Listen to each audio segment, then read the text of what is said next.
Hanya karena memang publik ini sudah dalam frame pemikiran bahwa ibu hanya akan bicara pada level Capres, calon presiden. Masyarakat lupa bahwa Ibu Mega dan PDI Perjuangan sudah mendukung Pak Jokowi.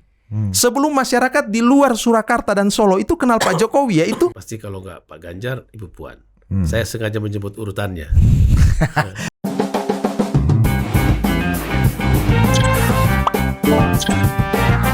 welcome to Total Politik. Selamat datang di Total Politik, dan kali ini saya sendirian saja karena Ari telah dan sedang membina anak-anak muda yang relatif radikal secara pemikiran, radikal secara perjuangan untuk lebih dimoderasi oleh beliau ya di beberapa tempat di Indonesia. Jadi saya yang menghandle dulu acara dan podcast malam hari ini. Udah ada kedatangan dua orang yang spesial di sini. Nih kayak kalau sendiri tuh kayak gimana gitu bang gue bang, lu nggak mau jadi co-host gue bang Ican? Gak masalah, tiga-tiga ini host. Iya mah. Oh iya, ini kalau buat anda tahu semua, orang yang paling berjasa buat hidup gua dalam karir sebagai presenter televisi ini beliau.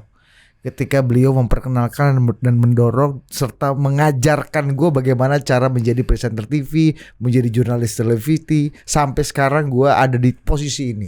Dulu itu beliau presenter top di TVRI yang dikenal dari Sabang sampai Merauke, dan sekarang mengabdi di PD Perjuangan sebagai anggota DPR. Ada Kansi Lema. Weh. thank you. Gak banyak yang tahu Kak, lu yang berjasa buat hidup gua ternyata. Tapi kan gua juga menyusul senior kita nih. Iya. lu kasih dulu umbang senior lu. Nih. Iya kan. Gila. Iya, dan seperti biasa sudah ada Bang Ican do Lembar sini ya Bang. Siap. Ya. Gimana Bang? Mantap Bang. Baik.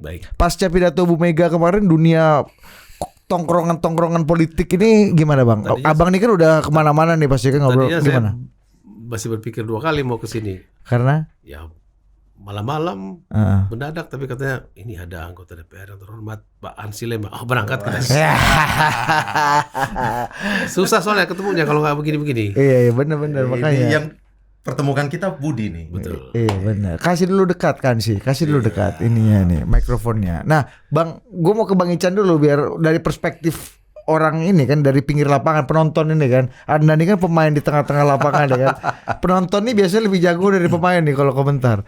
Bang, gimana Bang? Pasca pidato Bu Mega kemarin, kata sekjennya beliau akan ada kejutan, tapi kejutannya ternyata tidak ada kejutan secara prinsipil ya dalam hal ini ya pencapresan.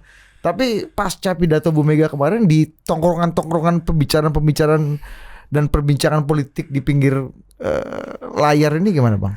Yang jelas kan pidato itu kan didahului oleh banyak sekali informasi yang akhirnya orang tunggu tanggal 10 itu.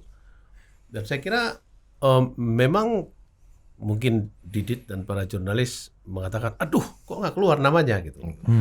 Tapi itu membantu menjelaskan kita atau saya bahwa ya memang PDI Perjuangan itu solid, dan ketua umumnya secara de facto, de jure, segala macam Ibu Mega.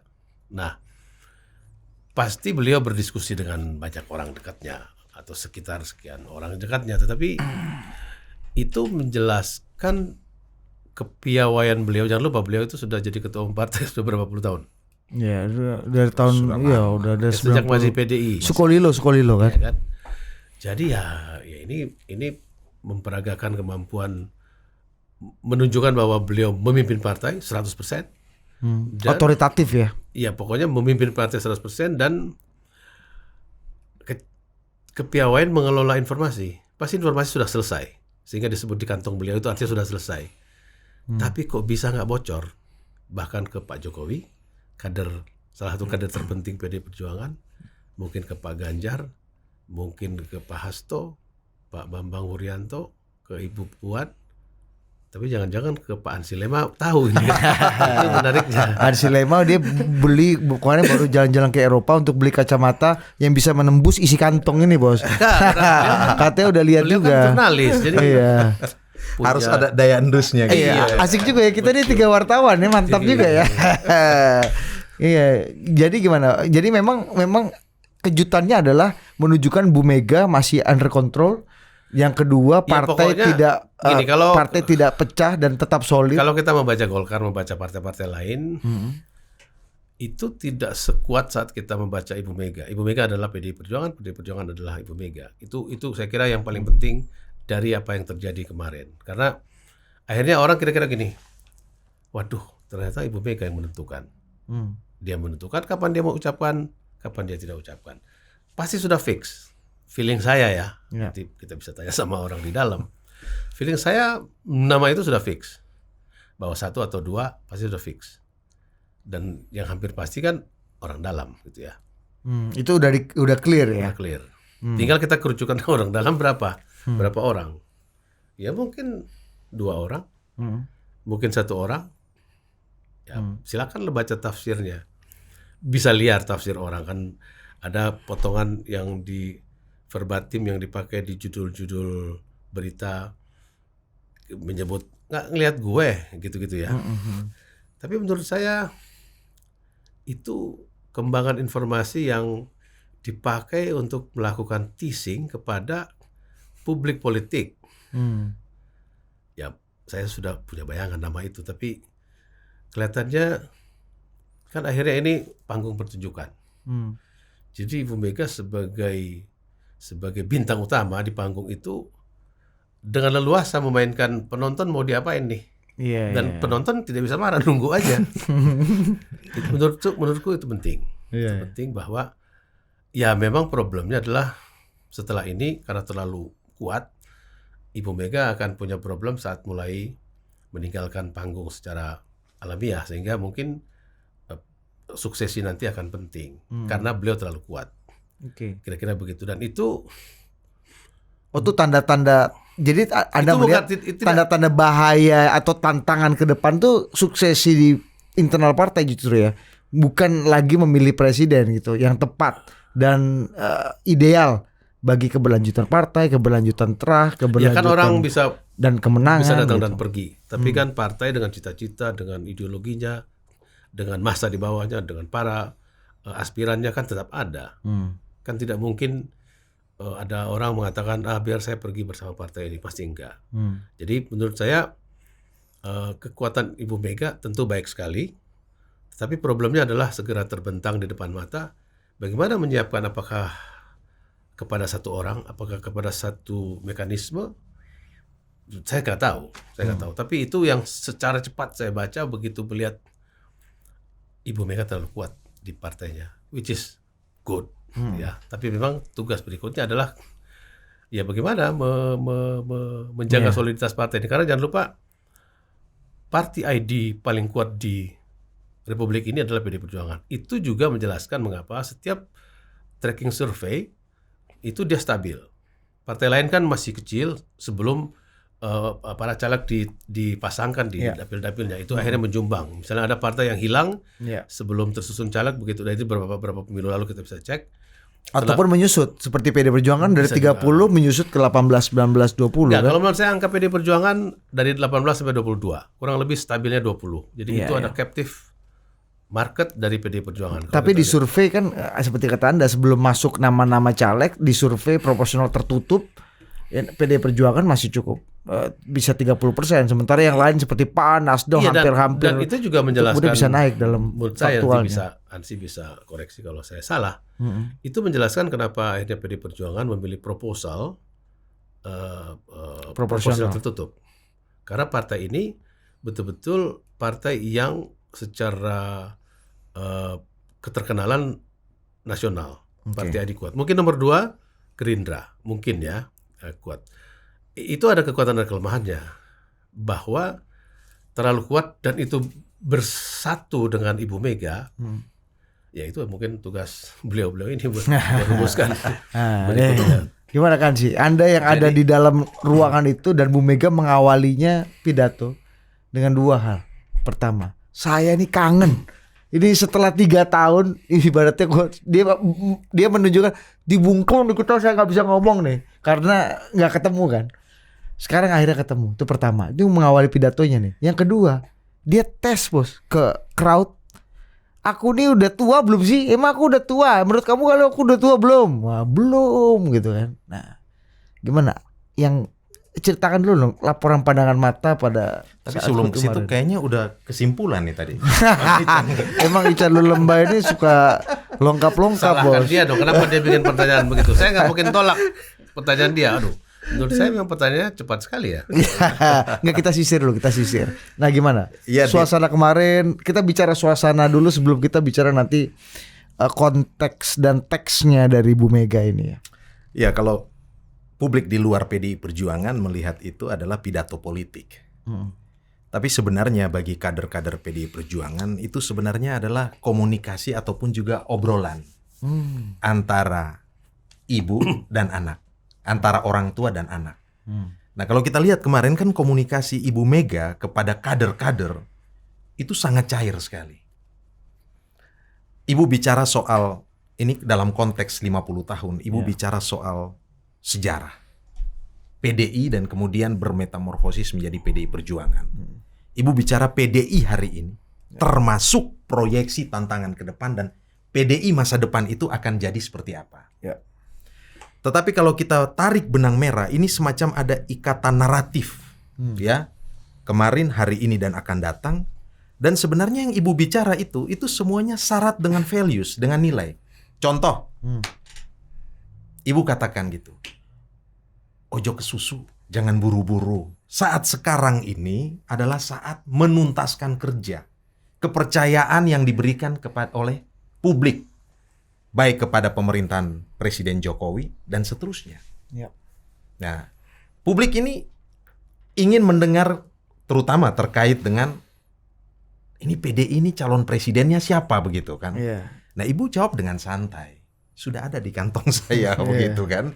Kalian tenang, saya tidak akan menjerumuskan kalian. Ini kan bicara seorang ibu kepada anak-anaknya. Iya, kalian emang Menenangkan. kalian pikir kalau tepuk tangan gitu aku bakal bacain? Ya. Enggak, kata gitu kan. Tapi satu hal, bicara Ibu Mega ini adalah politisi negarawan bagi saya.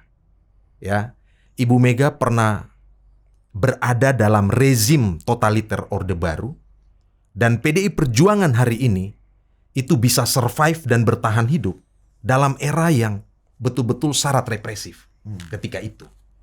Dan Ibu Mega menceritakan tentang itu. 99 kemudian PDI menjadi PDI Perjuangan. Ya. Ini kan sebenarnya ada sejarah militansi, ada sejarah komitmen. Ya. Ibu katakan seperti itu. Dan jangan salah loh, Ibu selalu menekankan tentang pentingnya membangun bonding. Iya. Turun Relasi dengan akar rumput. Ya, ini menunjukkan apa? Menunjukkan bahwa ya partai ini tuh harus merakyat. Tapi merakyat saja tidak cukup. Juga harus pro-rakyat. Apa maksudnya? Merakyat itu maksudnya tidak berjarak dengan masyarakat, turun, cium bau keringat rakyat, dengar apa yang menjadi kebutuhan dan aspirasi. Pro-rakyat maksudnya. Setelah belanja masalah menyangkut masalah-masalah yang ada di akar rumput, kemudian itu harus menjadi kebijakan yang berpihak kepada masyarakat. Ibu kan kemarin bicara, mau menang ya, mau hat-trick ya, mau. Turun dong ke akar rumput, kerja dong sekarang. Kalau bicara soal capres, saya sebagai kader partai itu tegak lurus pada aturan partai. Dan aturan partai itu, keputusan partai itu bahwa forum tertinggi itu adalah Kongres. Dan Kongres itu sudah memberikan mandat kepada Ketua Umum. Hak prerogatif untuk menentukan calon presiden. Dan sebagai kader saya percaya bahwa Ibu Mega dengan jam terbang politik yang cukup panjang memiliki kearifan sikap, kebijaksanaan, memiliki ketenangan. Ya tentu beliau juga sudah melakukan refleksi dan kontemplasi. Ya. Sudah melakukan pertimbangan dari berbagai sudut ya. Kalkulasi, insting beliau sebagai seorang politisi negarawan. Ya. Dalam beberapa forum tuh Ibu Mega menggarisbawahi satu hal yang menurut saya penting. Dia katakan gini, PDI itu bukan sekedar mau menang pemilu di 2024. Bukan sekedar mau hat-trick, menang berturut-turut 3 kali. Tetapi PDI ingin menang dan memastikan bahwa pemimpin di Republik ini itu adalah pemimpin yang tidak bermain-main dengan politisasi agama. Pemimpin yang bisa tetap menjamin bahwa toleransi, kebinekaan dalam keekaan itu sungguh hidup. Emang ada ya highlight soal itu juga disebut kemarin. Dalam beberapa forum sebenarnya. Forum, ya. Dalam beberapa forum. Itu yang selalu Ibu tekankan. Nah, dengan demikian kemudian keputusan-keputusan yang akan Ibu Mega ambil pasti akan mengarah ke arah sana. Karena beberapa kontestasi elektoral ini cukup mengkhawatirkan kita. Menyangkut politisasi agama terutama, ya, formalisme agama masuk terlalu jauh dalam ranah publik politik. Nah, ini yang menjadi konsen dari seorang ibu. Makanya ibu selalu katakan, turun ke masyarakat, akar rumput, kalian lihat dong, politik itu jangan orientasinya sekedar kekuasaan. How to get power.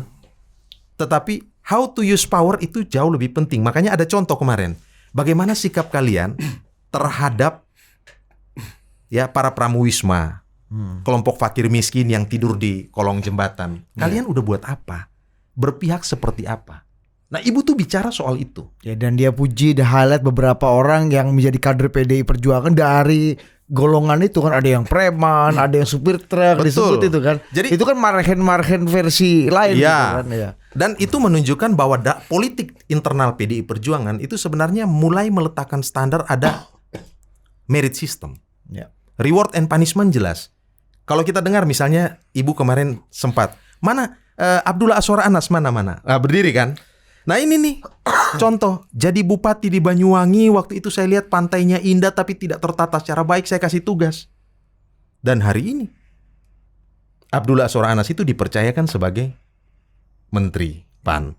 Menunjukkan bahwa ibu itu memutuskan untuk memilih orang, memilih Pak Jokowi, memilih Pak Ahok, memilih Bu Risma, wali kota Surabaya, terus kemudian jadi menteri, termasuk memilih Abdullah Azwar Anas yang kemarin disebutkan, itu dengan standar kualifikasi kerja. Jadi rekam jejaknya tuh teruji, terukur. Jadi yang ibu bicara tuh hal-hal yang menurut kami sebagai kader, oh ibu ingin partai ini sungguh menjadi partai yang betul-betul berorientasi melayani. Politiknya itu bukan sekedar politik kekuasaan, tapi politik memperjuangkan kemanusiaan, keadilan, dan kesejahteraan. Tapi publik, justru kesan yang ditangkap oleh publik saat ibu berkomunikasi dengan menteri-menterinya Pak Jokowi yang ada di depan itu, kesannya, ibu ini lebih otoritatif dari presiden. Ini kalau kita lihat ya, ini kan dia acting as a president gitu loh. Nah ini lagi-lagi kan Pak Nadiem, ini bahasa udah mau habis loh ya, gitu ya, hati-hati ya. Kan Pak Menko kan memang pernah jadi presiden. Itu dia, itu nanti ada bahasan sendiri. Justru banyak orang yang bilang, loh kok Bu Mega, kok menteri-menteri Pak Jokowi kok kesannya diberikan tugas-tugas di depan forum gitu. Pak Nadiem bahasa daerah udah mau ini loh, punah, coba diurus. Pak Menko stunting, ya kan banyak lagi tuh kan sih kan. Gimana melihat hal seperti itu? Ya kan Ibu Mega bilang, Pak Jokowi, saya ngomong ya sama menteri-menterinya, kan begitu. Jadi ini komunikasi sebagai seorang dalam tanda komunikasi sebagai seorang negarawan. Beliau adalah ketua umum partai terbesar Republik ini, yang ketika bertemu dengan mungkin para menteri, itu bebas aja menyampaikan aspirasi yang beliau kerap kali mendengar dan melihatnya. Jadi hal yang sangat biasa aja. Jadi forum dengan pendapat aja. Kayak Anda di DPR aja gitu ya. Ada ngobrol aja. Iya. Kan begitu. Misalnya ibu bicara soal stunting. Ya kan? Itu gimana tuh ancaman kita, stunting masih cukup tinggi. Nah, ini bagaimana mengatasinya? Nah, Pak Menko, langsung gitu-gitu kan. Kira-kira kan kayak begitu. Pendidikan. Ya kan? Ini udah ada bahasa yang mungkin di wilayah tertentu nih, bahasa daerah ada yang punah nih. Kan begitu. Jadi forum kemarin itu adalah forum yang menurut kami sih ya, ibu bicara dalam kerangka politik nilai. Tidak semata-mata politik kekuasaan atau politik dalam level yang permukaan ya. Tetapi ibu ingin meletakkan bahwa politik itu bermartabat dan punya kelasnya. Ya kan begitu. Ibu bicara soal akses politik kaum perempuan. Ya kan? Partisipasi politik kaum perempuan. Sebenarnya kan ini ibu mau mengatakan bahwa ya dalam politik atau dalam dimensi kehidupan apa saja perlu ada kesetaraan gender. Ya kan? Kesetaraan gender, tidak boleh ada diskriminasi. Dan kemudian ini kan bagian dari emansipasi politik perempuan. Ibu kasih contoh banyak. Di masa lalu kita punya Cut Nyadin, kita punya macam-macam. Iya. Bahkan kemudian kemarin PDI Perjuangan itu punya rumah sakit terapung. Ada kapal yang dikasih nama Laksamana Malahayati. Nah, itu kenapa? Inspirasinya dari mana? Ibu tahu banyak kaum perempuan, terutama hidup di daerah-daerah pesisir, pulau-pulau terpencil, ataupun juga pulau-pulau terluar yang susah mengakses pelayanan kesehatan yang berkualitas. Karena itu kemudian ya disiapkan rumah sakit terapung seperti itu untuk mobile ya. Oh, jadi pesan politik yang lebih bersifat kenegarawanan lebih bold ya dibanding politik praktis untuk tanda-tanda ini jangan ke sini, jangan ke sana, ini hint-hint yang akan saya kasih mungkin peluang untuk jadi calon presiden. Gitu ya Pak Kansi ya. Ya Ibu kan menekankan tentang kerja. Kalau mau menang harus kerja, harus menangkan hati rakyat. Bonding dengan akar rumput. Berkali-kali Ibu menggunakan itu, frasa itu. Bonding dengan akar rumput, bonding dengan akar rumput. Ya, kalau bonding dengan akar rumput itu menyelesaikan persoalan. Akar rumput ini kan marhaen, kaum marhaen ya. Di perkotaan ada kaum miskin kota, mungkin di desa-desa ada petani, peternak, nelayan. Nah, PDI itu ada di mana ketika masyarakat itu membutuhkan peran PDI. Nah, ini yang kurang ditangkap oleh masyarakat secara umum. Masyarakat apa ya di luar PDI. Sebagai kader, saya melihat yang Ibu bicara sebenarnya itu syarat dengan nilai ideologi. Atau bisa juga itu kritik beliau kepada anak-anaknya bahwa untuk mengingatkan kembali, mungkin dia nggak sebut nama, dia nggak buat persentase, tapi kira-kira dia mau kasih tahu kan ada nih dalam hatinya, mungkin ini bayangan saya, imajinasi saya. Ya dia tahu juga ada yang mungkin sudah mulai katakanlah lupa, ada yang misalnya kerjanya tidak detail. Kan itu baik sekali kalau pimpinan partai mengatakan hal-hal yang kira-kira gini, kembali lagi kita baca buku itu, kita lihat apa yang kita melakukan dengan berpolitik ini. Apakah berpolitik ini hanya rame-rame, hanya pakai jaket, hanya teriak-teriakan apa begitu, kan itu penting sebagai gimmick, tetapi intrinsic value-nya adalah yang disebut tadi. Menurut saya ya memang harus begitu. Dengan kekuatan yang hampir penuh di tangan beliau, pesan itu pasti kuat. Jadi yang mau saya katakan, Ibu Mega seperti seorang superstar yang manggung di depan penonton fanatiknya, dan podium itu betul-betul dia kuasai ya. Dengan ide-ide seperti itu, saya kira sebagai publik saya bersyukur gitu loh. Kan nggak ada yang buruk yang dikatakannya. Saya sepakat yang dikatakan Bang Ican ini. Ya, Ibu mengatakan kalau kalian berprestasi dan bekerja baik, tentu reward buat kalian.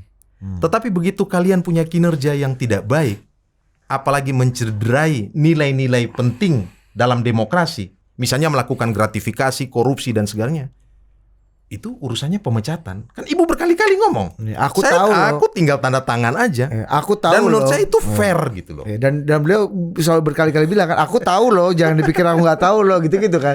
Kasih dulu ancam-ancaman gitu ya.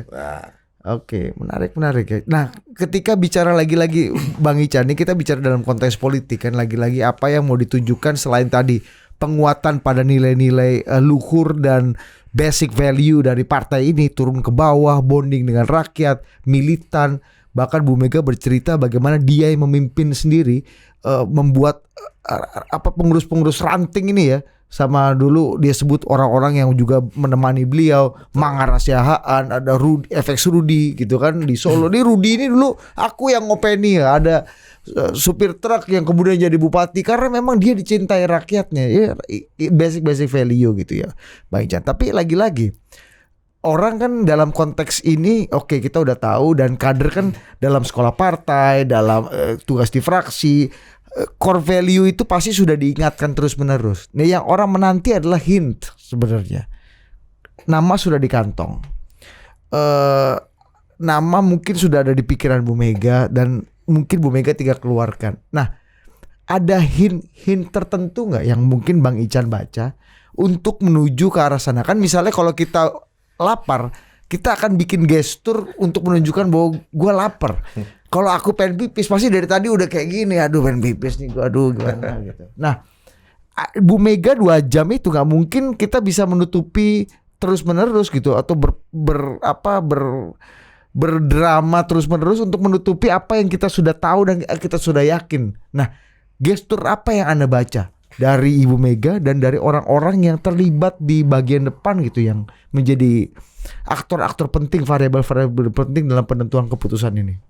Saya ingin mencoba menafsirkan panggung itu dengan cara imajinatif gitu. Jadi yang saya bayangkan adalah sebenarnya mereka, Bung Ansi dan kawan-kawan di sana, itu hanya pantulan aja. Pesan itu sedang dikirimkan kepada rakyat atau sedang dikirimkan kepada pemilihnya. Jangan lupa, perhatian publik Indonesia setelah ada prakondisi beberapa hari sebelumnya bahwa akan disebut. Kan udah hampir 1 pekan, 2 pekan yang lalu.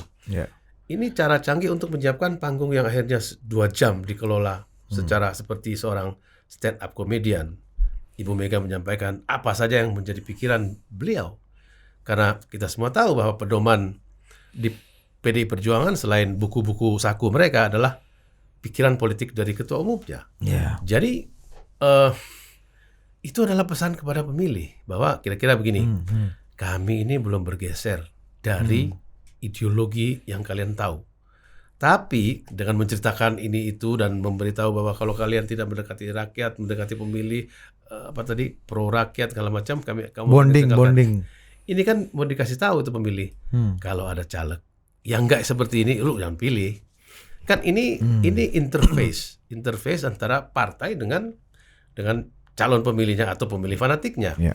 Minimal kepada pemilih fanatiknya saja yang kita sebut antara 18-22% dengan kita kerucutkan katakanlah 20% sebagai captive market kalau kita lakukan pemeriksaan terhadap pemilu-pemilu dari tahun 99 kan naik turun kelihatan tetapi kurang lebih stabilnya di angka 20% kurang lebih.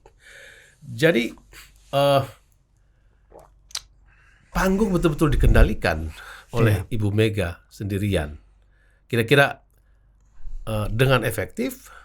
Pertama, beliau menunjukkan bahwa dia mengontrol penuh partai, bahkan mungkin termasuk, mohon maaf, kepada Bapak Presiden. Sebagai Presiden, beliau memerintah Indonesia. Tetapi di dalam partai sini, saya adalah pemimpin partai. Kira-kira begitu ya. Yang kedua, dengan begitu rileks itu, bahasa tubuhnya adalah, ya jangan coba-coba deh keluar dari koridor, keluar dari barisan. Nah, Bang Ican gini, yang publik ketahui, yang publik cium kan, saat ini PD Perjuangan nih ya pasti Ansi Lema akan membantah, tapi yang kita cium ada keterbelahan yang cukup serius. Faksionalisme antara faksi Ganjar dan faksi. Saya sudah membayangkan pertanyaan itu. Nah, gimana beliau mengelola? Jadi kan begini, yang semakin runcing ini. Pasti Ibu juga tahu bahwa postur seperti Pak Jokowi secara politik, secara komunikasi politik, postur seperti Mas Ganjar atau postur seperti Ibu Puan itu pentinglah, kuat. Nah, dengan pengetahuan yang pasti sangat kuat itu, maka beliau mengarahkan pernyataannya pada hal-hal yang mendasar. Kan kurang lebih gini, masalah itu kan kita beresin di dalam aja. Tapi ini adalah sebuah panggung untuk mengirimkan pesan kepada publik yang memilihnya, pemilih yang memilihnya, dan pemilih yang nanti mungkin akan memilihnya. Oke, itu satu hal. Kedua, ya bukannya tidak tahu bahwa di dalam sana ada yang menginginkan Pak Ganjar, ada yang menginginkan Ibu Puan. Kan terlalu dini, masih ada 10 bulan, 9 bulan untuk memutuskan salah satu dari itu. Nantinya akan tegak lurus. Tapi kan menurut saya ini cara pengelolaan konflik. Konflik itu sebagai perbedaan pendapat. Partai kan tempatnya konflik diselesaikan. Beda pendapat biasa sekali, abang adik beda pendapat dan segala macam. Nah, tinimbang atau daripada pagi-pagi sudah terlihat bahwa Ibu memilih Ibu Puan atau Ibu Mega memilih Mas Ganjar atau mungkin yang lain, mendingan suasana itu dipakai untuk hal-hal yang lebih mendasar. Itu cara cerdik. Tetapi kan kita lihat di dalam media sosial bagaimana Mas Ganjar datang dielulukan, Bagaimana Anda ingin melakukan contrasting dengan memperlihatkan foto Mas Ganjar duduk di saf ketiga, di deretan ketiga, berdempet-dempetan ya, seperti kader biasa lain. Menurut saya ya mungkin itu baik saja dijadikan contrasting, tapi itu menurut saya itu overshooting, nggak terlalu ya, karena dalam partai, dalam DPP kan Mas Ganjar bukan pengurus lagi. Bukan pengurus DPP. Jadi beliau ditempatkan sebagai Kader biasa. kader di daerah yang kebetulan memimpin satu daerah gitu. Mungkin di situ ada gubernur yang lain atau ada bupati. Nomor 3, kita sama-sama tahu bahwa memilih orang itu kan punya emotional attachment, punya sensitivitas. Tapi politik adalah memilih orang, kan begitu. Daripada pagi-pagi potensi ini yang sudah diketahui semua orang bahwa terjadi perbedaan pendapat biasa sekali gitu antara orang, lebih baik buat kami Ibu Puan, karena Ibu Puan biasa mengelola nasional gitu. Ada yang mengatakan buat kami Mas Ganjar aja karena pernah di DPR, pernah mengelola daerah yang besar, yaitu yang jumlah penduduk besar yaitu Jawa Tengah. Itu kan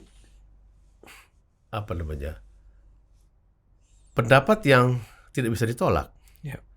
Nah, bagaimana mengelola ini? Saya kira disitulah kepiawaian seorang politisi. Itu ditunjukkan nggak kemana dalam itu kan, ini kan public appearance pertama di tengah ketidakpastian yang tinggi yang publik ketahui gitu ya. Saya Bos. tidak melihat dengan kuat bahwa beliau favorit kepada Ibu Puan atau favorit kepada Mas Ganjar. Oh, dia kelola itu dengan baik ya. Nggak Meskipun kelihatan. kita tahu, wah ini ada apa Bu Mega tiba-tiba menyebutkan 20 nama perempuan-perempuan hebat, pahlawan-pahlawan perempuan, baik di dalam negeri yang seperti Cut Nyak Ding, Cut Mutia, Rangkayo, Rasuna Said, macam-macam, sampai orang Ratu Simar, Cleopatra, Queen Elizabeth, beliau juga sebut gitu. Ini banyak yang menganggap bahwa wah Itu prakondisi menuju Ibu Puan. whatever. Saya belum terlalu berani. Sementara di sisi yang lain, Bu Mega berkali-kali bilang turun ke bawah, berkeringat dengan rakyat, belusukan, bertemulah dengan rakyat. Dan yang publik ketahui dari wajah sosial media at least ya Mas Ganjar tiap hari kontennya ketemu rakyat gitu. Main sepeda, apalah gitu-gitu kan. Jadi ya lagi-lagi Bu Mega bermain dalam itu kan tetap seimbang kan? Iya, Di makanya satu menyebut nama-nama perempuan, exactly. konotatif ke Ibu Puan, Iya. tapi menyebut turun ke lapangan ketemu orang-orang seperti Pak Ganjar yang memang punya fasilitas lebih banyak ketemu orang di lapangan daripada Ibu Puan yang punya tugas di parlemen. Padahal ketua DPR kan harus. Jadi pertanyaannya adalah siapa yang jadi favorit? Tidak terbaca. Tidak terbaca. Dan itu sengaja dilakukan skill untuk mengayun itu ya. Ya, Bang Ica, jadi ya, kalau kita bicara komunikasi politik ya untuk kasih message baik di internal ataupun di dalam. Dan aku juga nggak tahu ya apakah di internal ini ketika dianggap keterbelahan atau nggak terbelah lah, faksionalismenya makin kuat perbedaan gitu. pendapat lah. Perbedaan pendapat. Faksi lah. oh iya, Faksionalismenya kuat Awalnya loh. Ada perbedaan dewan pendapat. kolonel dan dewan macam-macam kan itu kan wujud dari inilah faksionalisme yang makin kuat gitu. Perangnya udah agak terbuka. Dan nggak kelihatan gitu Bu Mega mencoba untuk mengorkestrasi itu dengan bukan hanya tidak kelihatan, tidak terpancing. Nah, ini kan pengendalian diri yang bagaimana Bang Asih? Yang pasti seluruh kader PDI Perjuangan itu tegak lurus pada keputusan partai prerogatif. Ya. Kalau dibilang perbedaan politik yang tajam sekali, kok kami tidak merasakan ada itu ya? Masa? Pembelahan iya. Ini yang publik tahu nih itu terlalu berlebihan aja berarti menurut Iya, Anda? publik kadang mungkin terlalu kreatif menafsirkan sebuah fakta ya. Contoh, soal posisi duduk. Nah, yang di depan itu kan memang itu yang dipersiapkan untuk Dewan Pimpinan Pusat, Iya. terus para sesepuh partai yang memang sudah sangat sepuh, dan juga ada menteri kabinet yang hadir pada saat itu. Meskipun Opung Pandai Ya. ada tengah Opung Pandai. Ya, kan gitu. Nah, itu pengaturan protokol. itu pengaturan kepanitiaan protokolernya seperti itu. Nah, seluruh kader yang bukan DPP mau jadi gubernur, ya, Ketua bupati, DPRD. ketua DPRD, semua itu anggota DPR RI, DPR pada berbagai level, itu semuanya sejajar dengan Mas Ganjar dan ke belakang terus gitu loh. Jadi duduk yang samping Mas Ganjar tuh misalnya ada Gubernur Maluku. Sama. Pak Murad. Ya sama. Derajatnya sama. Sama derajatnya. begitu. Dianggap berdempet-dempetan Ya, gitu ya memang juga. seperti itu gitu loh. Nah, yang bisa duduk di depan itu tidak lebih dari 25 orang kader yang adalah DPP. DPP. Ya, jajaran ketua-ketua DPP, sekjen, wakil sekjen dan seterusnya. Kan begitu. Jadi Kalau kita dalam ngelihat di kementerian PDI kayak eselon 1 itu. ya Ya. biasa saja gitu kan. Ya, kalau itu oke lah. Ya, tapi hint tadi mengenai wah ini pemimpin perempuan, kenapa Bu Mega betul-betul menyebutkan secara bold dan Jadi secara gini, khusus dia menyebutkan ada benang merahnya. Ibu Mega menyebut tentang misalnya stunting. Ibu Mega bicara soal partisipasi politik perempuan. Dan sebenarnya kalau dilanjutkan lagi bukan sekedar partisipasi politik perempuan, tapi keberpihakan dan kebijakan yang membela kepentingan ataupun juga nilai-nilai yang terkait dengan perempuan. Nah, bicara stunting ini kan bicara kualitas manusia. Ya kan gitu. Ibu Mega kerap kali dalam pertemuan bersama kami itu selalu bicara apa? Kalau perempuan itu sehat dan cerdas, dia akan melahirkan generasi yang sehat dan cerdas. ya. Kalau perempuan itu hebat, maka dia akan memberikan pola pendidikan yang baik kepada generasinya. Nah, kaitan dengan stunting itu kan terkait dengan kesehatan ibu. Mungkin yang mengalami kurang gizi atau gizi buruk dan sebagainya. Nah, kita bisa relasikan bagaimana rumah sakit Perempuan hebat terapung itu. rumah sakit apung itu ada dan seterusnya dan Nah, seterusnya. soal perempuan-perempuan hebat itu. Perempuan Pahlawan perempuan. Ya ini kan perempuan-perempuan inspirasi. Mereka adalah inspirator, motivator buat perempuan-perempuan di PDI Perjuangan. hebat. Ya, jadi kalau publik Untuk tampil, kalau udah ada publik- Ibu Mega, ada Ibu Puan, ada Ibu Risma misalnya, ada Menteri Perlindungan Pemberdayaan Perempuan dan Anak, Iya. Ibu Bintang dan seterusnya. Nah, tolong munculkan lagi nih pemimpin-pemimpin pada berbagai level. Nah, hanya karena memang publik ini sudah dalam frame frame pemikiran bahwa ibu hanya akan bicara pada level capres. calon presiden. Oh. Nah, kalau soal calon presiden jelas ada beberapa poin yang ibu bicara. Pertama, Kader sendiri. kader sendiri. Dan ibu katakan kenapa harus kader sendiri? Ya partai itu dibentuk tujuannya untuk melahirkan para pemimpin yang disiapkan melalui sekolah partai. Ada kurikulumnya, ada silabusnya. Maka di Lenteng Agung itu ada sekolah partai. Nah, ini sama kayak filsuf Plato ngomong, akademia. Jadi fungsi partai itu adalah sekolah politik. Maka setelah disekolahkan demikian lama, muncullah Mbak Puan menjadi ketua DPR. Muncullah Mas Ganjar menjadi gubernur Jawa Tengah. Ibu Risma wali kota jadi menteri. Abdullah Azwar Anas, Ahok. Ini semua orang-orang partai. Yang Pak Jokowi. Jangan lupa loh, Pak Jokowi itu kan diusung oleh PDI bukan pada saat mau maju sebagai calon presiden saja. Tapi sejak awal Wali kota. menjadi wali kota. Dan waktu itu belum banyak orang kenal Pak Jokowi kan.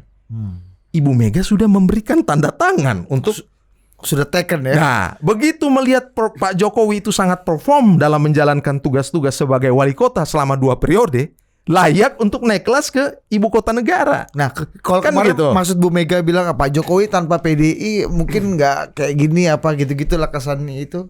Itu kan juga dianggap insinuatif juga kepada Pak Jokowi kan. Kesannya kok waduh nih Presiden Republik Indonesia kok Bu Mega ngomong gitu di depan Pak Jokowi. Nah, gimana? Karena masyarakat melihat Pak Jokowi hanya dalam konteks ketika sudah menjadi gubernur dan kemudian mau menjadi presiden. Masyarakat lupa bahwa Ibu Mega dan PDI Perjuangan sudah mendukung Pak Jokowi. Sebelum masyarakat di luar Surakarta dan Solo itu kenal Pak Jokowi, yaitu pertama kali kontestasi mau jadi Wali kota. Ya kan? Dan kemudian kita tahu 2 periode Pak Jokowi berhasil membangun Surakarta, membangun Solo, dan kemudian mendapatkan apresiasi, mendapat reward ke Jakarta. Ya kan? 1 periode di Jakarta kemudian didorong untuk presiden. Oke. Ya, artinya apa yang salah? Ya jelas Ibu Mega sebagai ketua umum yang menandatangani itu. Ya. Dan ingat, Bukan maksud menghina atau mengecilkan Pak Jokowi. Bukan. Ya? Enggak ya? Kemarin itu komunikasi antara orang tua dan anak. Betul. Pak Jokowi itu presiden. Pak Abdullah Azwar Anas itu adalah menteri. Ibu Puan itu adalah ketua DPR. Betul. Mas Ganjar itu adalah gubernur. Betul. Tetapi dalam konteks keluarga besar PDI Perjuangan, mereka semua adalah kader. Mereka semua adalah anak-anak ibu. Dan bicara PDI Perjuangan, Didit. PDI Perjuangan adalah Megawati Soekarno Putri. Megawati Soekarno Putri adalah PDI Perjuangan. Kenapa? Sejarah PDI sebelum menjadi PDI Perjuangan, ya, sejarah di mana PDI dibesarkan oleh Ibu Mega di bawah represi totaliter Orde Baru, di situ peran sentralnya itu dimainkan oleh seorang Megawati Soekarno Putri. Bertransformasi dalam era reformasi menjadi PDI Perjuangan, di situ juga ada seorang Ibu Megawati Soekarno Putri. Jadi memang Ibu Mega ini ya memang adalah PDI Perjuangan, dan kemudian dia merasa memiliki satu secara formil tadi awalnya Bang Ican katakan de facto maupun de jure, kan begitu? Ya Ibu Mega itu bicara apa saja secara terbuka dengan anak-anaknya. Oke. Termasuk yang dianggap publik kok kayaknya sama Pak Jokowi gitu. Itu sama anaknya gitu ya. Iya, makanya kan ibu beberapa kali menyampaikan permohonan maaf kepada kepada ketua-ketua partai ataupun teman-teman partai lain, mohon maaf. Kami tidak mengundang karena ini ibu sudah 3 tahun pandemi, ibu kangen mau ketemu kader dari Aceh sampai Papua, Miangas hingga Pulau Rote untuk ngomong. Ibu mau berinteraksi supaya lebih bebas dan segala macam. Jadi memang forum ini harus diletakkan dalam konteks orang tua dan anak, ibu dan anak, dan kita bicara dalam suatu kekeluargaan. Sama seperti mungkin di rumah kita bicara di meja makan lah. Itu stunting kamu gimana sih kerjaan kamu? Tolong dong, ini tolong diperhatikan. Kekuasaan itu bukan untuk memperkaya diri kamu ya. Kekuasaan itu adalah alat untuk pelayanan publik. Pastikan kekuasaan itu orientasinya pada keadilan dan kemanusiaan. Kerja yang benar ya. Kalau kamu kerja yang benar dapat reward. Kalau nggak benar, nih tak pecat. Kan begitu ibu ngomong kepada anak-anaknya. Dan kita senang aja, kita tepuk tangan semua gitu kan. Nggak merasa digurui apa, menikmati juga ya. Enggak. Termasuk Pak Jokowi. Ya ibu ini kan ya terus terang ya, ibu dibesarkan di bawah represi. Ibu mengatakan militansi kader-kader itu ya itu menjadi satu hal yang betul-betul harus terus dipegang gitu loh. Jangan sampai militansi ini kendor. Arah dan orientasi perjuangan ini harus tetap terfokus. Maka ibu cerita tentang masa lalu. Jangan sampai kalau sekarang generasi Ansi Lema mungkin PDI udah menang, udah enak gitu loh. Nah ibu tuh nggak mau seperti itu. Kader-kader sekarang itu menjadi spirit militansinya tuh semakin kendor dan berkurang. Ibu nggak mau seperti itu. Maka berkali-kali ibu katakan bonding ke akar rumput, bonding berulang-ulang ibu katakan seperti itu. Mau menang akar rumput, mau menang ada di hati rakyat. Kalau kita sudah tiap hari di akar rumput menyelesaikan persoalan mereka, kemenangan itu hanya konsekuensi logis. Itu yang ibu katakan. Maka kalian gak usah ribut dulu soal calon presiden, sudah ada di kantongku. Aku tidak akan mengecewakan kalian, kan begitu kan ibu katakan. Tidak akan menjerumuskan kalian, kan begitu. Sekarang apa fasenya? Kerja. Coba, kerja fasenya. Pak Jokowi harus menuntaskan satu masa pemerintahannya lagi ini. Masih tahun 2024. Masih 1 tahun lebih. Nah, itu yang ibu tekankan. Dan ibu mau katakan bahwa ya partai politik ini adalah akademia, partai politik ini adalah sekolah politik. Sudah seharusnya PDI ini menjadi contoh. Maka ibu tuh agak kurang bisa menerima dinalarnya. Ya, kalau ada partai yang tidak mencalonkan kadernya sendiri gitu loh. Lalu untuk apa buat partai? Kan begitu ibu ngomong. Dan saya kira ini edukasi politik. Tuh, Bang kemarin menyindir siapa tuh? Ya itu netral saja. Terserah Bang Meskipun Ican mau memaknainya seperti apa, kan begitu. Meskipun ada yang bereaksi juga kan, ada yang bereaksi langsung minta maaf. Saya ambil kopi dulu. Iya benar. Tapi ada juga gini kan, beberapa kan kita juga udah diskusi 1-2 hari kemarin menyangkut Ibu Mega ini. Ada juga analisa yang berbeda gitu Kak Ican. Ketika melihat kan belakangan ini ide memunculkan kembali Ibu Mega dalam kontestasi ini muncul lagi, ada beberapa suara dan analisa juga kan. Dalam pidato kemarin ada 3 hal yang menurut gua itu bisa kita maknai berbeda. Yang pertama, ketika orang ribut Ganjar dan Puan, Bu Mega di awal pidato panjang itu ngetes. Menurut kalian saya masih tua, saya sudah tua apa enggak sih? Ya kan? Kan sih masih ingat kan di awal-awal ketika baru ibu-ibu duduk. wah enggak, masih belum tua gitu, kurang lebih begitu dialognya. Kemudian dialog kedua, Bang Ejan, ketika dia dibilang saya ini masih cantik, karismatik, pintar, macam-macam lah, dengan segala macam prestasi akademik yang dia peroleh belakangan, gelar doktor honoris causa, profesor honoris causa, beberapa hal. Kemudian ketika dia ditanya siapa pemimpin masa depan yang ideal menurut ibu, loh beliau protes juga, loh kok gimana sih, kok nggak ngelihat gue gitu. Ini gue nih ya. Terus yang ketiga kan sih, ini menarik, untuk mendukung itu yang ketiga Bu Mega kemudian mengeluarkan tuh kan superhero perempuan yang kita kenal, pahlawan perempuan yang hebat-hebat baik di dalam atau luar negeri. Yang keempat, Bu Mega menceritakan gini, Bu Mega memuji, itulah kalau kita bicara bonding dan turun ke rakyat, contoh aja Pak Jokowi itu, lihat Pak Jokowi jadi contoh. Tapi sebelum bicara Pak Jokowi, mungkin lebih dari setengah isi pidatonya ibu menceritakan bagaimana perjalanan beliau bonding dan turun ke rakyat berpeluh-peluh. Artinya sebelum puji Pak Jokowi di belakang, dia ingin tunjukkan juga, gue ini udah melakukan hal itu seperti yang Pak Jokowi lakukan sekarang, gue lakukan berpuluh-puluh tahun. Maksudnya Ibu Mega jadi capres? Nah, ada yang kemudian berpikir, iya ya, kayaknya Bu Mega juga mau meyakinkan orang bahwa ya dia masih layak untuk jadi calon presiden. Ini imajinasi seorang Didit. Iya ya, ini anak muda yang punya imajinasi aja. Tapi maksudku ada juga. Karena Bu Mega juga, Anda juga nggak boleh menutup peluang kalau Bu Mega masih cukup layak dan pantas, bukan Bang Ansy, untuk maju jadi calon presiden. Umur masih 75. Secara konstitusional Ibu Mega masih bisa maju. Secara prestasi Ibu Mega 3 pillars. Pertama, bisa mengeluarkan kita lolos dari krisis. Yang kedua, membuat KPK dan Mahkamah Konstitusi yang kita tahu ini lembaga yang sangat powerful dan penting buat demokrasi kita. Yang ketiga, Bu Mega melakukan desain politik untuk pemilihan presiden langsung, dan beliau kalah di pemilihan presiden Ibu yang Mega dia buat. itu menegaskan. Nah, Ibu Mega, gimana Bena? Ini boleh aja kan, loh, ya kita ada pendapat. Boleh dong, host boleh nanya Ya, apa aja. Boleh. Tadi kan kita udah bicara. Ya. Salah satu fungsi partai politik itu adalah rekrutmen dan kemudian Ya.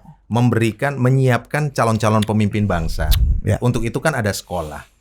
Nah, salah satu kesuksesan dari partai politik, dan saya kira kesuksesan Ibu Mega itu bisa melahirkan banyak kader yang menjadi pemimpin. Ya kan? Ya. Nah, dengan demikian, termasuk Bung Ansy jadi yang ya, dengan demikian kok saya berpikir itu imajinasi yang apa tuh? Super kreatif apa super sesat itu tadi tuh. Kalau sampai berpikir seperti itu. Ya, tapi namanya berpikir ya bebas saja. Iya. Tetapi saya justru melihat bahwa ibu itu memang menyiapkan regenerasi, menyiapkan tongkat estafet untuk anak-anaknya. Ya, maka semua yang ibu bicara tadi itu adalah dalam kerangka nilai, dalam kerangka politik nilai. Nah, kalau ibu menyebut dirinya, karena ibu tuh sudah selesai dengan dirinya sendiri, dengan ego politiknya sendiri. Ibu itu menjadikan sosoknya itu sebagai, katakanlah, kami pun menjadikan ibu itu dalam kerangka sebagai role model. Iya. Dalam hal militansi, dalam hal kesabaran revolusioner, dalam hal turun ke masyarakat. Iya. Dan Bu Mega masih hidup dan masih kuat loh. Iya. Sekarang gini ya, ini misalnya aja kan sini ya. Misalnya meskipun secara elektabilitas suaranya atau tingkatannya, levelnya ada di papan tengah dan papan bawah. Kita lihat misalnya dimanapun kita kalau ngobrol sama orang Golkar ataupun orang PKB, Gus Jazil Fawait, sampai tengah hutan pun dia akan teriak Caimin for presiden. Artinya code of conduct-nya ketika ketua umumnya masih dinilai layak dan pantas, itu yang akan disuarakan dulu oleh kader. Tapi kenapa itu juga nggak jadi variabel yang masuk akal buat PDI Perjuangan gitu, kader-kadernya? Mungkin Bang Ican deh. Kalau saya justru, ini saya udah mulai agak berani berspekulasi nih. Mantap ini. Udah menjelang sejam. Ya, saya membantu Ansy. Nggak mungkin bicara ini. Iya, gue tahu. Jadi beberapa clue yang kita bisa tafsirkan. Nomor satu kan disebut-sebut bahwa kader sendiri. Itu masuk. Yang kedua menyentil partai lain yang kok mencalonkan kader orang gitu. Ya. Jadi beliau ingin membatasi bahwa ya kalaupun ada calon dari kader saya, kamu tanya dulu dong kepada saya. Kalau saya calonkan, kamu ikut calonkan. Jangan kamu duluan. Misalnya itu satu pendapat karena mengatakan kader sendiri. Oke. Yang kedua, berbagai macam hal yang tadi disampaikan oleh Didit, menurut saya, tentu saya bisa salahkan, ini kan informasi politik bukan informasi hukum atau eksak. Menurut saya itu bagian yang memikat dari sebuah orasi saja gitu. Tentu bumbu penting, kembangan penting seperti Bung Ansi dan Bung Mas Didit main silat kan ada kembangan dulu kan langsung main jotos-jotosan. Jadi kalau boleh saya membaca, sebenarnya udah fix nama itu. Udah fix ya. Udah fix. Dan kita kayak tahu ya. Career track yang disebut-sebut itu sudah fix juga. Turun ke rakyat, bonding itu tadi maksudnya. Pokoknya Lebih gini, mana enggak dari beberapa hint itu mana yang paling dekat dengan nama yang udah di kantong? Karena tiba-tiba ada pahlawan perempuan. Kalau Nggak mungkin Mas Ganjar pahlawan perempuan kan? Kalau kata Ibu Mega, saya tidak akan mengecewakan kalian. Saya akan memilih yang kemungkinan menangnya besar. Tidak akan membawa Anda masuk sumur. Ya kan kita kalian tinggal masuk sumur periksa ya. saja hasil SIGI berbagai macam lembaga survei dan polling center itu. Kan kader partai yang masuk dalam kategori teratas dalam SIGI di berbagai macam lembaga survei kan cuma Prabowo Subianto, Anies Baswedan, Ganjar Pranowo. Kalau itu dipakai sebagai kosakata penting, satu kader sendiri, kedua saya tidak akan mengecewakan kalian, saya kira ini penting. Satu. Tapi kan politik tidak serta-merta seperti itu. Pasti akan ada perkembangan baru atau situasi yang mungkin tadi imajinasi Didit boleh-boleh saja. Secara konstitusional Megawati Soekarno Putri masih berhak jadi calon. Dan ya ada yang mengatakan, kalau nggak salah Eriko Sutarduga yang bilang bahwa mungkin akan disurvei atau Ibu Mega masih secara konstitusional oke. Masih layak. Ya mungkin itu satu jenis tanda petik perjudian. Itu juga terjadi di dalam dunia olahraga. Misalnya sudah sebenarnya agak mau pensiun, tiba-tiba Oscar de la Hoya maju lagi ke ring. Muhammad Ali pernah juga tergoda maju ring. Tapi tidak banyak yang sukses dalam rencana comeback itu. Bisa kita panjangin tuh nama-nama yang sebenarnya sudah lepas sarung tinju berapa tahun, tiba-tiba dibujuk oleh promotor, dibujuk oleh segala macam, masuk gelanggang lagi. Dan saya kira ya Ibu Mega agak sulit untuk melakukan tindakan seperti itu menurut saya. Iya. Apalagi dari segi tadi bukan sih menyebut kaderisasi. Masa kaderisasi Ibu Mega lagi. Bukan karena beliau ketua umum, tapi kan usia beliau sudah usia yang sangat senior dan pernah menjadi presiden. Iya. Jadi mungkin yang akan dilakukan nanti adalah mencari timing, menyelesaikan berbagai soal yang barangkali bersifat personal di dalam diri beliau. Seperti kita tahu, selain kader, Ibu Puan adalah putri beliau secara biologis gitu. Ya ini mungkin pasti tidak akan sulit. Gimana sih ibu dan anak bicara? Terus kedua, mencari partner koalisi jika bisa. Tapi kan PDI Perjuangan kenapa diperhatikan oleh Didit dan para penanti, para penyoal aktivitas politik, karena kan satu-satunya partai yang tidak butuh siapapun untuk bikin calon kan gitu. Tapi ngapain sekarang diumumkan? Menurut saya gitu. Kalau sampai akhir tenggat sidang isbat ya. Penyetoran nama itu, sebenarnya kita pasti punya calon, pasti punya pasangan calon tanpa harus mengajak partai lain. Jadi ya. Tapi kan yang membawa politik kita menjauhi pola sidang isbat seperti biasanya. Begini. Itu kan Nasdem dulu yang kemudian sejak jauh hari mencalonkan Anies, mengumumkan. Semua tindakan politik pasti ada untung ada ruginya kalau kita kalkulasi. Ada yang mengatakan bahwa mencalonkan secara dini itu baik. Ya. Tidak ada yang salah di situ, tapi tidak sepenuhnya benar. Begitu juga menunggu timing. Dan jangan lupa, politik itu kan timing. Misalnya katakanlah Bung Ansi menjadi calon apa gitu. Kan dia bisa menghitung, memilih misalnya saja ingin jadi kepala daerah di kampung beliau, kan bisa menghitung memilih mana yang punya emotional attachment dengan daerahnya.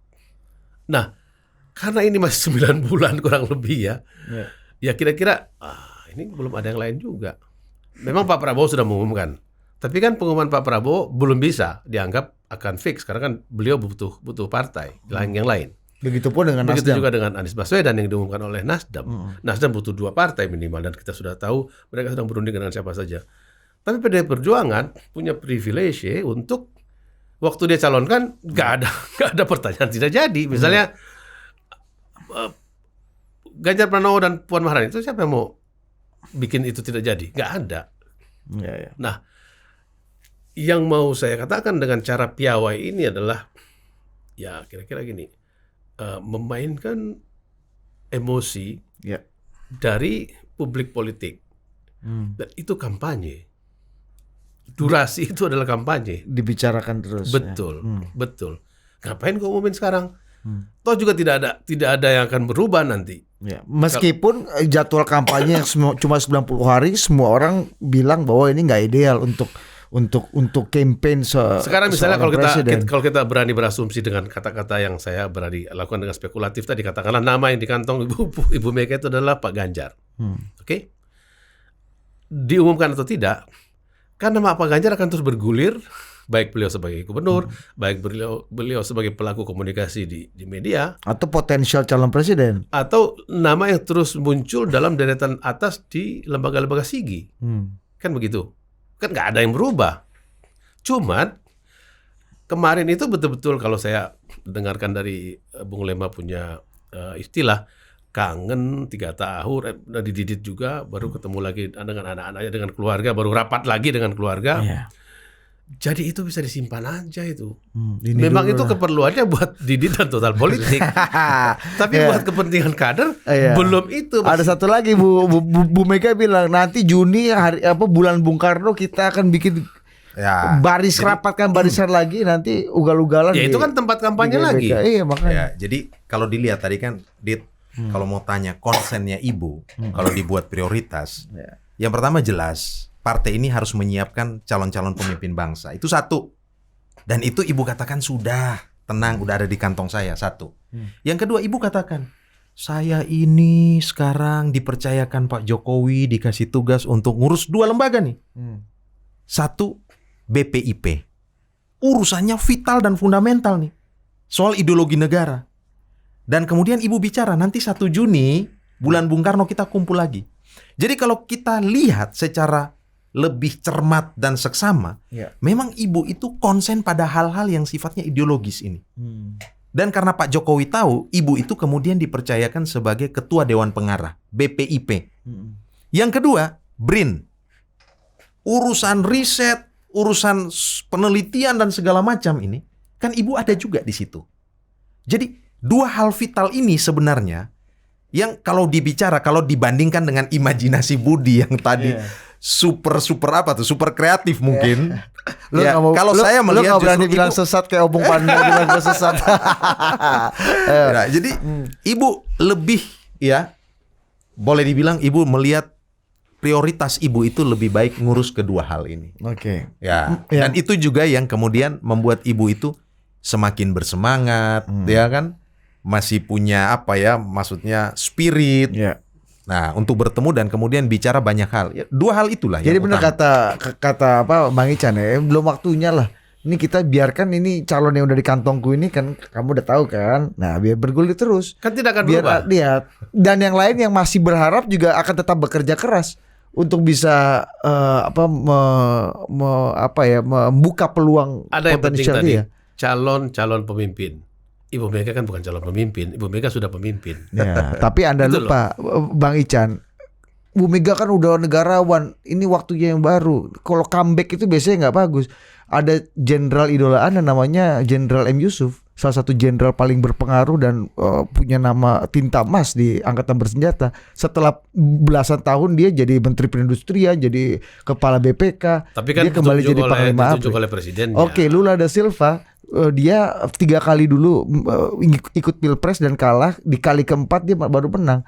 Dan setelah dari 2002 Dia sampai 2011 jadi presiden, dia masuk penjara bahkan karena kasus korupsi segala macam, dan comeback dengan gemilang 2022 jadi Walaupun presiden. langsung dihadang demonstrasi. Iya, Anwar Ibrahim temen Bang Ican 20 tahun terlunta-lunta jadi pesakitan Bukan teman, politik. idola. maksud teman. Iya kan, come on gitu. Maksudku ya nggak terlalu imajinatif banget Bang sih.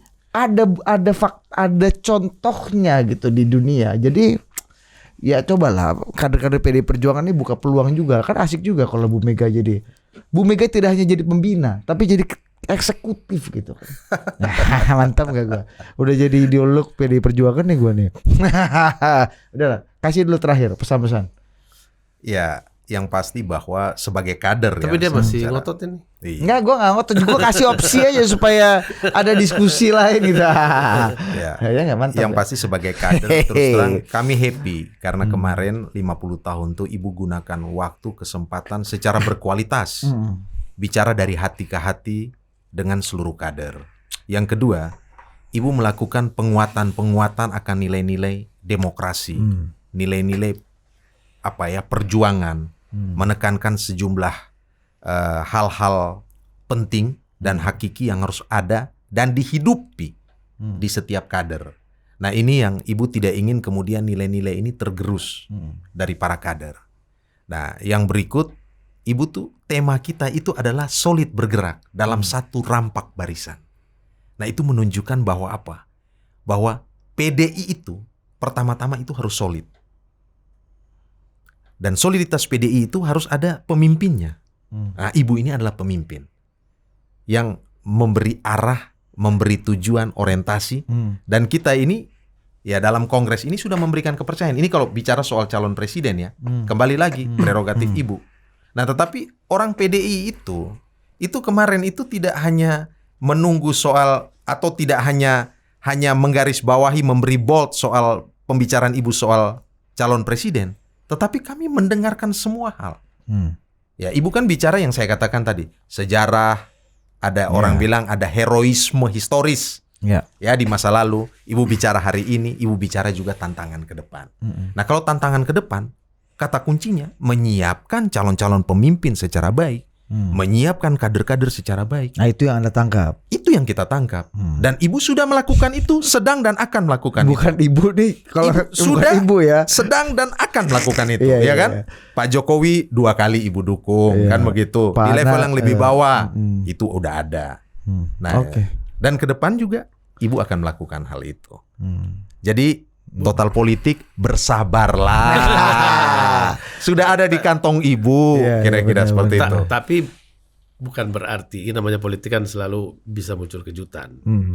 Namun untuk sementara ini saya kira pasti bukan Ibu Mega. Pasti kalau nggak Pak Ganjar, Ibu Puan. Saya sengaja menyebut urutannya. Urutan posibilitas ini Iya. ya. Karena itu Ya, dan itu Bu semua Mega ada dalam rasional. omongan pidato atau briefing kepada anak-anaknya Ibu Mega. Kita bisa pilih lah kosakata yang dipakai, tapi kira-kira ya hampir pasti Pak Ganjar. Tetapi yang paling penting adalah kalaupun Pak Ganjar jadi calon presiden PDI Perjuangan, yang menjadikan Pak Ganjar calon bukan orang lain, tetapi Ibu Mega. Saya kira itu yang kuat sekali kalau saya mendengarkan pidato itu. Tidak penting yang calon siapa, penting tetapi nih. Iya, benar. yang mencalonkan adalah pengendali penuh partai. Karena yang taken adalah saya. Sehingga kalau kita lihat postur politik Pak Ganjar itu kan terlihat betul untuk tetap bersama PDI Perjuangan, tetap dianggap kader PDI Perjuangan, tetap taat kepada PDI Perjuangan. Pokoknya dia dalam koridor yang tidak mau keluar dari garis partai. Dan jangan lupa PDI Perjuangan partai yang sangat ideologis. Ya. Bang, dampaknya kalau bukan Pak Ganjar apa menurut Anda? Sikat aja.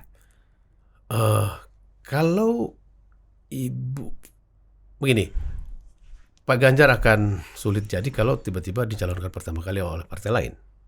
Which is udah. Oh iya, iya. PSI ya, Ya oke. maksudnya dicalonkan partai lain itu yang ada sangat signifikan dan bukan cuma satu partai. Tapi kan kita lihat bahasa tubuh Pak Ganjar tetap ya saya ikut partai, saya ikut perintah partai dan segala macam. Saya kira ini simbol-simbol komunikasi yang bisa kita tafsirkan bahwa nomor satu paling kuat Ganjar secara keterkenalan, keterpilihan di antara seluruh kader PDI Perjuangan yang lain. Kedua, dia adalah kader partai, bukan hanya kader partai, salah satu kader partai utama karena pernah menjadi anggota parlemen yang penting, menjadi ketua komisi dan menjadi gubernur. Dan nomor tiga adalah ya saya tidak dengar tuh pernyataan-pernyataan yang agak negatif terhadap Pak Ganjar dan Ibu Puan tentu. Tapi kan ini akhirnya memilih orang yang terkenal dan punya keterpilihan. Iya. Dan partai ini kan, ya masa partai Mau dengan kalah. demikian kami akan mencalonkan kandidat yang dipastikan kalah. Masa begitu? Ya, tapi kan kadang-kadang kita menang itu bukan karena kita jago, Bang. Tapi karena lawan kita juga nggak bagus-bagus amat. Nah, artinya lawan kita bisa diatur juga, lawannya juga nggak bagus-bagus lingkungan amat. sekitar nanti yang belum kita tahu akan berubah kemana. Kita akan tahu mungkin kejutan dilakukan oleh partai lain, oleh partai yang bersanding atau yang ikut bersaing. Itu bisa akan memicu ya. membuat ya skenario akan berubah. Tapi kurang lebih kalau sekarang standarnya sih saya kira itu. Misalnya ada yang nggak tahan nih partai-partai lain, kan kita tahu misal gosipnya Pak Ganjar akan akan disorong oleh KIB, akan disorong oleh ini gitu-gitu kan. Kalau Bu Mega tahan terus sehingga ada ketidakpastian yang semakin tinggi. Minimal skenario spekulasi sekali lagi. Dua. Kalau ada partai yang akan bersama, tentu partai yang punya irisan pemilih yang berbeda, tidak bertuburkan langsung, maka Pak Ganjar akan menjadi capres, dari partai itu menjadi cawapres. Atau sebaliknya, ada partai yang mungkin mempunyai kandidat yang kurang lebih sama kuat di dalam keterkenalan dan keterpilihan, mungkin orang tersebut akan menjadi capres dan Ibu Puan menjadi cawapres. Jadi kalau saya mau singkat, PDI Perjuangan punya dua kandidat. Capresnya adalah Pak Ganjar, cawapresnya adalah. Wah, ini win-win nih. Jadi kalau kader, paten juga bagi kalau calon kader rumah kita ini tidurnya tenang aja. Iya. Ibu bilang kerja aja, karena nama itu sudah ada di kantong ibu. Tinggal tunggu tanggal mainnya. Kan Iya, begitu. Apalagi yang perlu kita Tapi pikirkan gitu. Anda yang berspekulasi silakan berspekulasi terus sampai Bu Mega. Spekulasi itu bagian dari kenikmatan politik. Dan Anda yang sudah tidak sabar ingin mencalonkan dan mendeklarasikan Mas Ganjar, ingat kemarin disindir sama Bu Mega. Jangan dong kader-kader kita dipakai di deklarasikan deh nggak? Pakai kader lu sendiri, ente ini gimana sih? Oke, sampai jumpa di Total Politik berikutnya.